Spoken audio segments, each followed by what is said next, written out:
Hi everyone. So as we have been talking about all things Diablo 4 on my stream the past days, I got a lot of questions about trading and how that will work. So I want to give you the details a little bit. So first of all, you have to know there will be trading in Diablo 4, but it will be limited in some ways. So the system that we have seen so far is something of a hybrid between the Diablo 2 open trade and Diablo 3 basically no trade at all. And here in Diablo 4 you will be able to trade certain items that are actually quite valuable. So we have the list here, we have a little write-up here on Maxwell if you want to see that. But effectively there is kind of like a maximum level of items that you can trade, which is rare items. So you can trade common, magic items, which generally are not really relevant at all.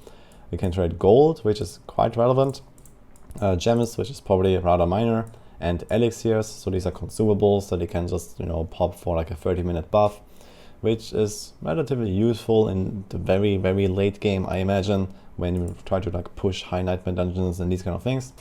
But the big thing really here are those rare items, and rare items in Diablo 4 actually matter quite a lot.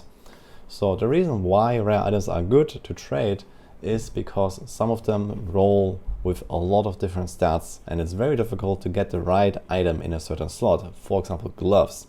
Gloves has a ton of different, especially offensive stats that boost your damage.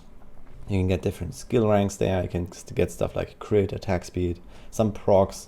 Lots of pretty neat and interesting stuff, and every build wants something else there. There are other item types, for example boots, that don't have that many different stats. There's like movement speed, dodge, armor, a bit of stats, but this is almost about it. So it's not that hard to get like a good pair of boots compared to something like a glove or like a ring or amulet.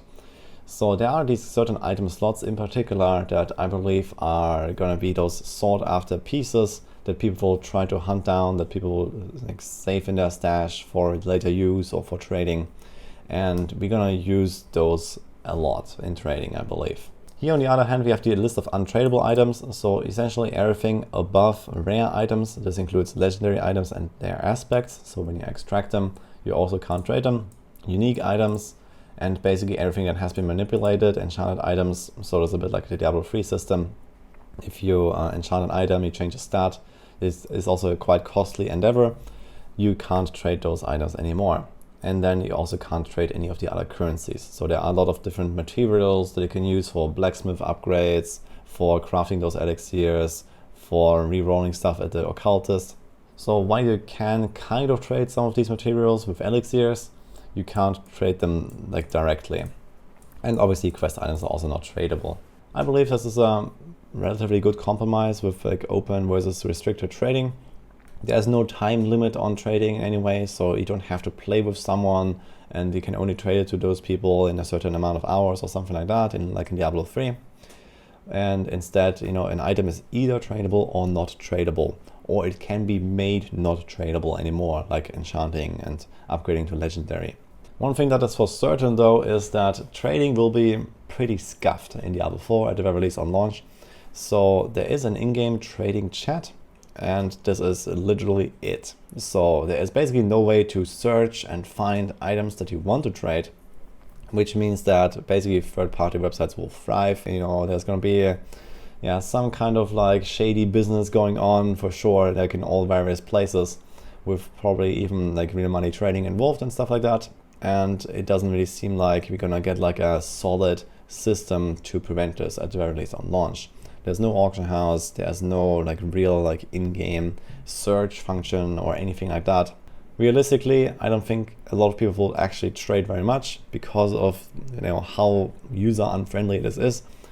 And on top of it, it also doesn't really matter for most people anyway. So you do progress, you do find your own items relatively consistently, but of course if you want to max out, if you want to get like the perfect item, especially these really hard to get rolls on the gloves for example, then trading is definitely going to be a very efficient way to get there. There's one other thing that we don't have in this list of tradable and untradable items, which is nightmare dungeon sigils, because we're not sure right now.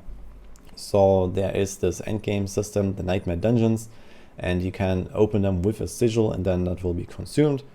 And there are like scaling difficulty tiers. So I expect this will be like the most prestigious and the most important endgame system because of this scaling difficulty setting. And the thing is that these Nightmare Dungeon sigils have a scaling cost for crafting them on the higher tiers. So the highest tiers are very expensive and you don't really want to craft them. So instead, I think the way to go will be to slowly grind your way up, and then over time maybe you can craft a few here and there, but basically the higher you go, the harder it will be to craft any of them. And instead you have to rely on the drops and on your ability to actually consistently clear those higher tier Nightmare Dungeons. And a very strong character, like a very strong player, could instead just blast through it and then farm the highest tiers of dungeons and basically print these high level sigils to then trade away to other people if they're tradable. We expect there's going to be some kind of Nightmare Dungeon tier that is supposed to be cleared by anyone, and then basically from there on, like the better players and the better builds will kind of distinguish themselves by clearing higher tiers. And depending on what kind of rewards are attached to those, this might be a pretty important thing at least. Other than this, trading works in a very straightforward way. So you meet up with someone in a town or so, you can use the action wheel to select them and ask for a trade, and then a window opens, you have like a few slots there and you can put in items and a bit of gold or whatever you want. And then you lock in your offer, the other person locks in the offer. There's like a little like waiting period, like a few seconds to make sure that everything is right and you can't really get scammed and stuff like that with like items swapping around like in D2 times. And then you accept and the trade is done. So this is how that works. It's relatively fail safe, but of course always be aware that people might try to scam you. And this is what we have for now for trading and how it works. So we'll see how this will evolve. Maybe they're gonna change their mind a little bit about a few things. There are certainly some concerns attached to having an open trading economy in an online game because of scams, because of bots, because of real money trading. But on the other hand, it is relatively restricted. So with the fact that you can only trade up to rare items, can't trade legendaries and uniques and all this stuff, you still have to play the game to find these items, to find the right legendary aspects for your build and find the high rolls. And on top of this, legendary items also roll with a slightly higher item power than rares can, it seems. So there is kind of like a limit.